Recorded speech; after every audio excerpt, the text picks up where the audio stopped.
Wrapped in gold and whispered about in food industry circles, Ferrero Rocher is more than a chocolate, it's a legacy. Hidden beneath its decadent layers lies one of the world's most guarded recipes, controlled by a single family for 4 generations. But behind the shimmer and secrecy stands a boy from rural Italy, who turned his father's humble bakery into a global empire. This is the remarkable story of Michele Ferrero, the quiet king of chocolate. Michele Ferrero was born in 1925 in the small town of Alba, nestled in the Piedmont region of northwestern Italy. A quiet, picturesque place bordered by the Alps and steeped in Roman history, Alba was known for its vineyards, medieval towers, and hazelnuts. But at the time of Michele's birth, it was a modest, rural community with little hint of the global role it would one day play. His father, Pietro Ferrero, was a trained pastry chef with a relentless drive and a dream that extended far beyond the village bakery he ran. Struggling in the post-war Italian economy, Pietro was faced with shortages and rationing. Cocoa was expensive and hard to find. But hazelnuts? They grew in abundance across the Piedmont hills. From necessity sprang invention. Pietro experimented tirelessly, seeking the perfect combination of local hazelnuts and what little cocoa he could get.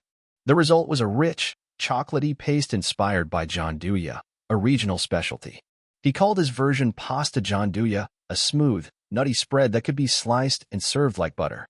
In 1946, together with his brother Giovanni, Pietro formalized the business under the name Ferrero. But his greatest legacy wouldn't come from a recipe, it came from his only child. Michele, a quiet and observant boy, learned the craft by watching his father closely. He absorbed the rhythms of the workshop, the alchemy of pastry making, and the nuances of flavor that would later define a brand. But fate had other plans. Pietro died unexpectedly in 1949 at just 51 years old, passing the burden of the fledgling company to Giovanni and his young son. Michele, still in his early 20s, was soon struck again by tragedy when Giovanni also died a few years later. In the span of a decade, Michele went from apprentice to heir, tasked with carrying his family's vision into the future, alone.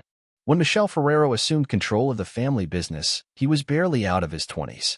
He inherited not just a company, but the weight of 2 legacies, his father's creativity and his uncle's ambition. The post-war years in Italy were marked by scarcity, but also by opportunity. Michele, methodical and deeply driven, saw beyond the bakery's walls. His first major decision redefined the company's trajectory. Instead of sticking to chocolates in solid form, Michele developed a new kind of product, a spreadable chocolate hazelnut cream called supercrema. Introduced in 1949, it offered Italians something revolutionary, an affordable chocolate experience that could be enjoyed daily. It was a stroke of genius. While chocolate remained a luxury in much of Europe, supercrema made it accessible to every household, earning a place on breakfast tables across the country. But Michele didn't stop at product development. He modernized production, invested in machinery, and began building a factory system that could scale. He understood the power of branding and marketing in a way few of his contemporaries did. He sent brightly painted company trucks across Italy, handing out chocolates to children and building brand loyalty from the ground up. The young entrepreneur's keen eye for international expansion soon led him beyond Italian borders. In a bold post-war move, Michele acquired defunct missile factories in Germany and repurposed them into candy production lines. It was a masterclass in using existing infrastructure for new growth, and it opened up the vast German market, a critical foothold in Western Europe. His rise was not without challenges. Michele was navigating a volatile Europe, competition was fierce, and consumer habits were changing.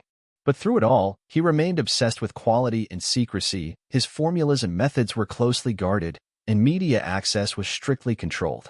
Quietly, methodically, Michele was building not just a business, but a chocolate dynasty.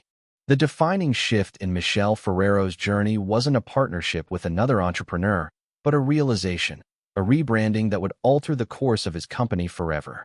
In 1964, Michele made the bold decision to change the name of his best-selling spread from Supercrema to something catchier, more exportable, and unmistakably global: Nutella.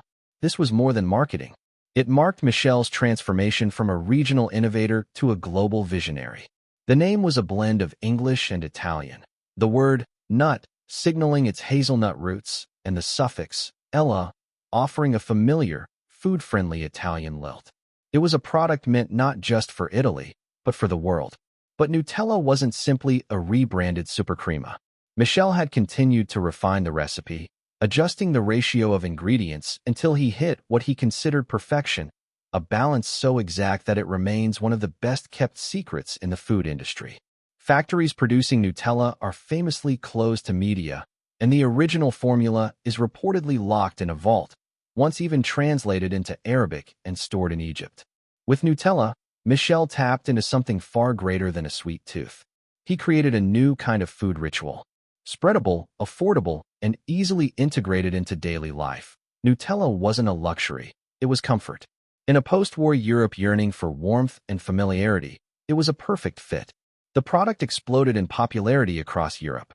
Michele's relentless attention to quality and brand integrity made it more than just a spread. It became a symbol of Italian craftsmanship.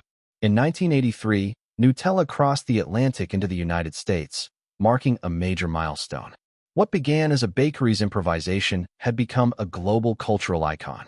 This turning point cemented Michele's belief in segmenting products for different audiences. From this idea, a new line was already on the horizon, one tailored not to families, but specifically to children. It was a strategy that would lead to one of the most successful children's chocolate brands in history. By the late 1960s, Michele Ferrero was no longer just a chocolatier. He was a master brand architect.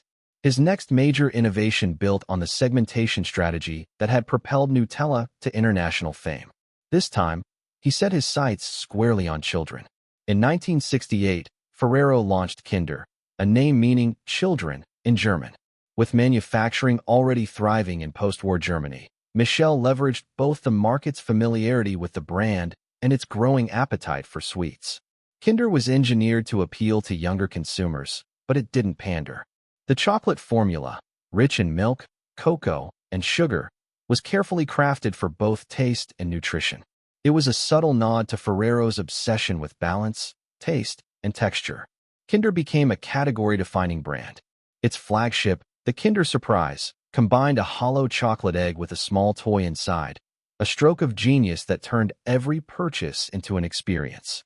Later additions like Kinder Bueno, Kinder Maxi, and Kinder Joy helped the brand stretch across formats and markets, from Europe to Latin America and Asia. But Michele's crowning jewel was still to come. In 1979, after years of development, Ferrero unveiled Ferrero Rocher. Named after the French grotto Rocher de Massabielle, where the Virgin Mary was said to have appeared, the name was deeply personal. Michele had visited the site on pilgrimage, and the spiritual connection translated into the reverent craftsmanship behind the product. Ferrero Rocher was unlike anything else on the market, a layered marvel of confectionery. At its core, a roasted hazelnut, surrounded by Nutella, encased in a wafer shell, then covered in milk chocolate and crushed hazelnuts. Each piece was wrapped in gold foil and presented in a clear box, evoking luxury and celebration. It wasn't just chocolate, it was theater. Rocher's seasonal appeal, especially during Christmas and New Year, made it a fixture of holiday gifting. And it solidified Ferrero's reputation as a global luxury brand in the confectionery world. Michele's genius wasn't just in recipes, but in vision. He built a portfolio of brands, Nutella, Kinder, Ferrero Rocher, each targeting distinct segments, each a pillar of a global empire. By the 1980s, Michele Ferrero had reshaped the global chocolate industry. But even as his empire grew, he remained intensely private, rarely giving interviews, always keeping Ferrero out of the political spotlight, and fiercely guarding the company's secrets. He believed in the product speaking for itself, and in the people behind it. But behind the curtain of gold foil and international expansion, Michele was still the boy from Alba. He never abandoned his roots. In fact, he deepened them.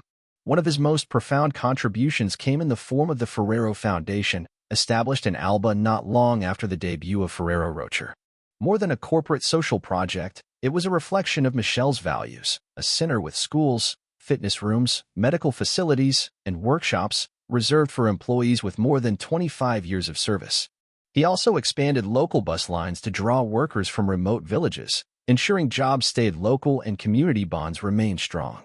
In return, Ferrero factories never saw a strike.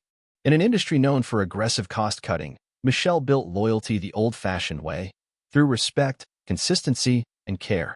Even as the company became a multinational powerhouse, with factories on 5 continents and global offices, Michele insisted that production standards, recipes, and branding remained under the family's control. It was this discipline that preserved Ferrero's mystique. When Michele passed away in 2015, he was Italy's richest man, with an estimated net worth of $25 billion. Yet his obituary in Forbes reduced his life's work to a single, delicious phrase: chocolates. In truth, he had created something far richer, a legacy that had touched millions. A statue of him now stands in Alba, the once quiet town he transformed into the beating heart of a chocolate empire. The locals don't just remember him as a tycoon, but as one of their own. Today, Ferrero remains a family-owned company, led by his sons, Giovanni and Pietro, named in honor of his uncle and father. In 2018, Ferrero made headlines again, purchasing $2.8 billion worth of Nestlé's U.S. confectionery brands, cementing its place as one of the world's largest candy manufacturers. Today, the Ferrero Group stands as a titan of the global confectionery industry.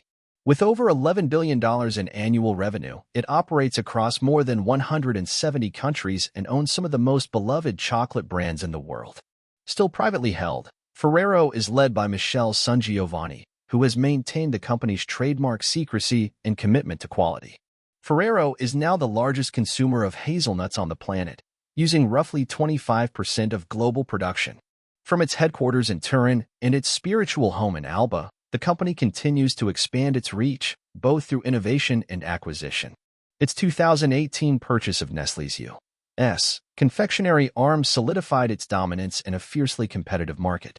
Despite its vast scale, Ferrero retains the quiet, disciplined character instilled by its founder, a rare blend of tradition, innovation, and intimacy. Michele Ferrero never sought the spotlight, only perfection. In every golden-wrapped Rocher, every jar of Nutella, every Kinder Egg, lies the imprint of his unwavering vision. From a modest bakery in Alba to a global empire built on taste, secrecy, and heart, Ferrero's legacy is one you can still savor. And perhaps that is his greatest triumph, a quiet promise that the best ideas don't fade, they melt into memory.